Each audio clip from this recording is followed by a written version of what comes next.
સલામ મારવાને લાયક હતું. ક્યારે? કે જ્યારે તમે એનો પ્રમાણિકતાથી એક નીતિથી અમલ કર્યો હતો.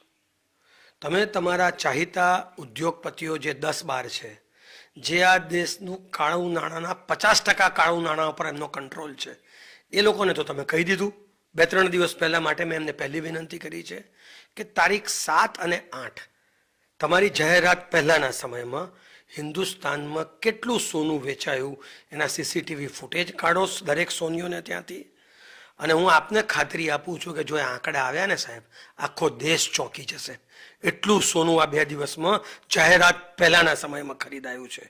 એક બીજું મેં એમને વિનંતી કરી છે કે પહેલી 500 જે ઇન્ડસ્ટ્રીઝ છે, મેં 300 લખ્યું છે પણ મેં સુધારો કરીને 500 લખીને મોકલ્યું છે. તમારે ત્યાં લિસ્ટ છે, સ્ટોક એક્સચેન્જમાં લિસ્ટ છે કે સૌથી વધારે પહેલા નંબરની ઇન્ડસ્ટ્રી કઈ તો એક્સ, બીજા નંબરની કઈ તો વાય, 500માં નંબરની કઈ તો ઝેડ.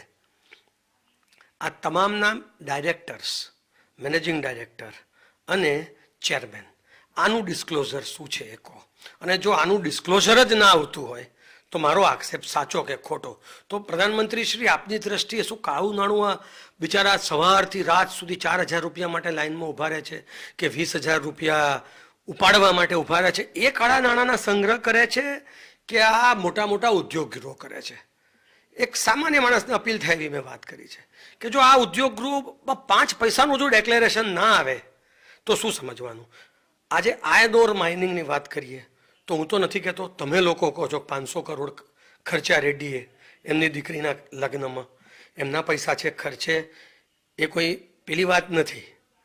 પણ 500 કરોડ ખર્ચનાર માણસ જે છે એની પાસે કેટલા પૈસા હોય લગ્નમાં? આયર્ન ઓર માઇનિંગ એ સૌથી મોટો ઉદ્યોગ છે, કમનસીબે લોકોને ખબર નથી. એ અંબાણીસ કરતાં મોટો બિઝનેસ છે, અદાણીસ કરતાં મોટો બિઝનેસ છે.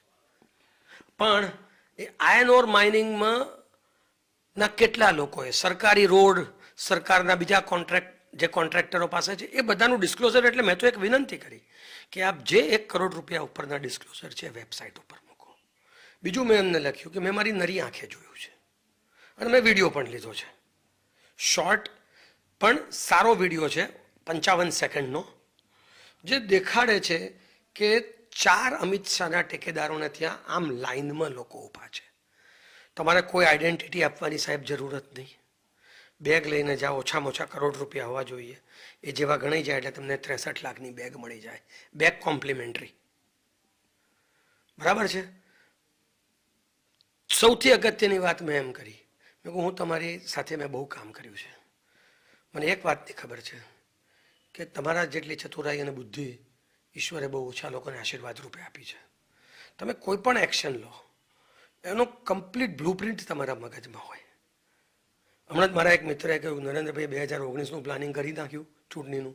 મેં કહું તું મૂર્ખ છું, જીત હાર જુદી વસ્તુ છે, 2024નું કરીને બેઠા છે.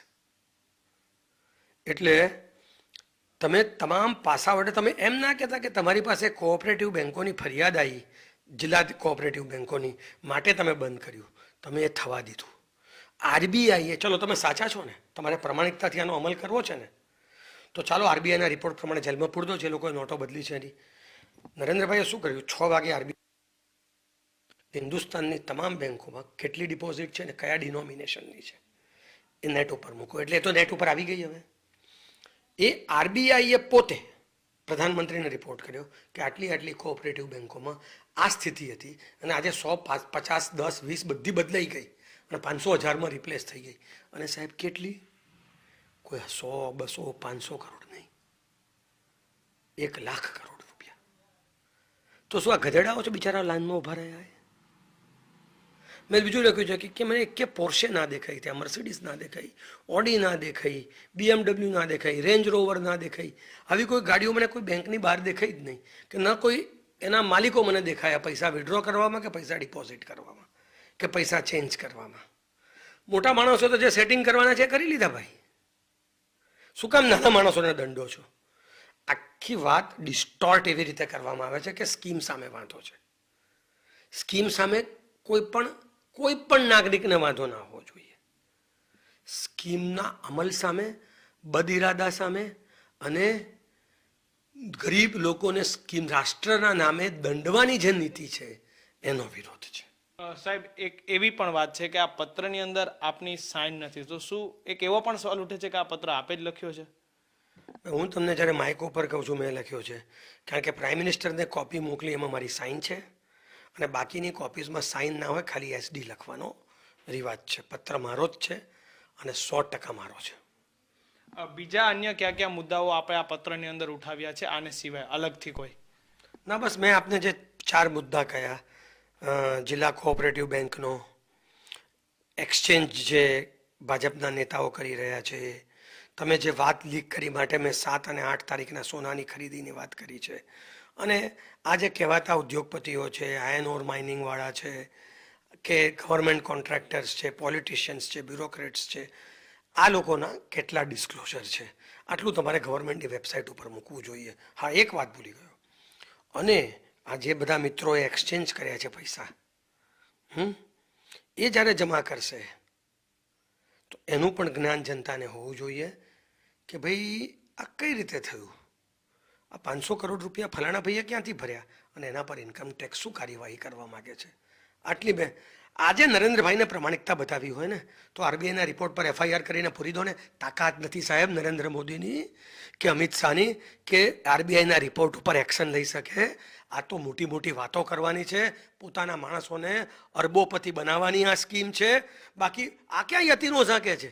આ તો તમારી રિઝર્વ બેંક કહે છે કે 1 લાખ કરોડની નોટો ફરી ગઈ, 50, 100, 20, 10, આ બધી 500માં કન્વર્ટ થઈ ગઈ. રિઝર્વ બેંક પર બી તમને ભરોસો નથી તો શું કામ હજુ સુધી એ લોકો બહાર ફરે છે? અત્યારે જેનું સ્થાન જેલમાં હોવું જોઈએ એ ગેલમાં છે, અને ગરીબ પ્રજા લાઈનમાં ઊભી છે. પત્રોમાં ઉઠાવેલા મુદ્દાના કોઈ નક્કર પુરાવા છે આપની પાસે? નક્કર પુરાવા વગર હું પત્ર લખતો નથી, અને મેં પત્રમાં ક્યાં લખ્યું છે? મેં તો ખાલી એટલું કહ્યું 7મીનું ને 8મીનું ગોલ્ડ જે છે એ તમે આંકડા મૂકો અને એની તપાસ કરો. આ નોટ જે છે જિલ્લાની, એ તો રિઝર્વ બેંકનો રિપોર્ટ છે, અને બીજું તો મેં વિનંતી કરી છે કે ભાઈ તમે અપલોડ કરો કોણ કેટલા પૈસા જમા કરે છે, અને ઇન્કમટેક્સ ડિપાર્ટમેન્ટ શું એક્શન લેશે. અને અમિત શાહના માણસો નોટો બદલે છે સાહેબ, એ તો તમારી ફેલ્યોર છે કે આખા ગામના ખૂણે ખાંચડે આ વાતની ખબર છે, તો મારે લખવું પડે છે જે વાત મીડિયાએ બહાર લાવે. મેં આપને કહ્યું ને મારી પાસે 55 સેકન્ડનો વિડીયો છે, પણ હું અત્યારે એટલે નથી આપતો કે આ વિડીયોનો ઉપયોગ હું આવતા ઓક્ટોબર નવેમ્બરમાં કરીશ. અત્યારે તો લોકો ભૂલી જાય, અને મોઢા દેખાશે સાહેબ, લાઈનો દેખાશે, કોનું ઘર છે એ દેખાશે, પછી આનાથી વધારે કોની ઓફિસ છે એ દેખાશે. પુરાવાના ભાગરૂપે આ જે વિડીયો છે એ તમે મોદીને મોકલ્યો છે કે બીજા કોઈ અન્ય પુરાવા આપે મોદીને પત્ર સાથે મોકલ્યા? મેં મોદીજીને કહ્યું છે કે હું તમને જ્યાં સુધી ઓળખું છું ત્યાં સુધી તમે તમારા માણસો જે મની એક્સચેન્જ કરે છે એને સજા નહીં કરો, જે લાઈનમાં ઊભા છે એનો તમે વારો કાઢી નાખશો. માટે એ વિડીયો હું 2 સિનિયર પત્રકારોને આપવાનો છું, બતાવીને પાછો લઈ લેવાનો છું, અને તેના નામ પણ હું તમને મોકલવાનો છું, જેથી કરીને તમે ક્રોસ ચેક કરી શકો કે મારી પાસે આ વિડીયો છે કે નહીં. યતીનભાઈ, જે તમારા રાજકીય હરીફો છે તે આક્ષેપ કરે છે કે આપ આવનારી વિધાનસભાની ચૂંટણીની ટિકિટ માટે આ બધી વસ્તુ કરી રહ્યા છે, શું કહેશો આપ? સાહેબ બેવકૂફો છે. હું જે દિવસે આપમાં ગયો એ દિવસે મેં ગુજરાત સમાચાર TV સહિત હિન્દુસ્તાનના તમામ મીડિયાઓને કહેલું છે, અરવિંદ કેજરીવાલને કહેલું છે, અને તમામ આપના નેતાઓને કહેલું છે કે હું 2017ની ચૂંટણી લડવાનો નથી. ટિકિટ તો બહુ નાની વસ્તુ છે, ટિકિટ તો હું જ્યાં કહીશ તે આમ આદમી પાર્ટી મને આપવાની છે, પણ હું આજે ફરી એ વખત દ્રઢતાપૂર્વક એ વાતનો પુનરોચ્ચાર કરું છું કે હું 2017ની ચૂંટણી લડવાનો નથી. અને આ કેસેટ આપ જો હું નોમિનેશન ભરું તો સાચવીને રાખજો, જેથી આપ લોકોને બતાવી શકો જી કે જો આ યતીનભાઈએ 19મી તારીખે નવેમ્બરે આ કહ્યું હતું, અને આ 19મી નવેમ્બર 2017ના દિવસે ફોર્મ ભરવા જાય છે, પછી તો મને જુઠ્ઠો એસ્ટાબ્લિશ કરવામાં કોઈ પ્રૂફની જરૂરત જ નહીં રહે ને. જી જી જી ટિકિટનો તો ક્યાં સવાલ જ છે? ટિકિટ તો હું જ્યાં આંગળી મૂકીશ ત્યાં આમ આદમી પાર્ટી મને આપવાની છે. નોટબંધીના કારણે કયા ઉદ્યોગપતિએ સોનાની ખરીદી કરી છે? છેલ્લો સવાલ. મારે શું કામ કેવું? CCTV ફૂટેજમાં દેખાશે, અને તમે આખો દેશ ચોંકી જશે એટલી આખા દેશમાંથી ખરીદી થઈ છે, કે એકલા અમદાવાદમાંથી નથી થઈ. આપે ને આંકડા 7 ને 8 અને મારા પર કેસ કરી દે કે જો આ કેવા ખોટા દેશના લોકોને ગુમરાહ કરે છે. 7મી ને 8મી તો કંઈ વેચાયું જ નથી, આવું કહી શકે ને? હું સાહેબ વ્યવસાયે સિનિયર એડવોકેટ છું, મને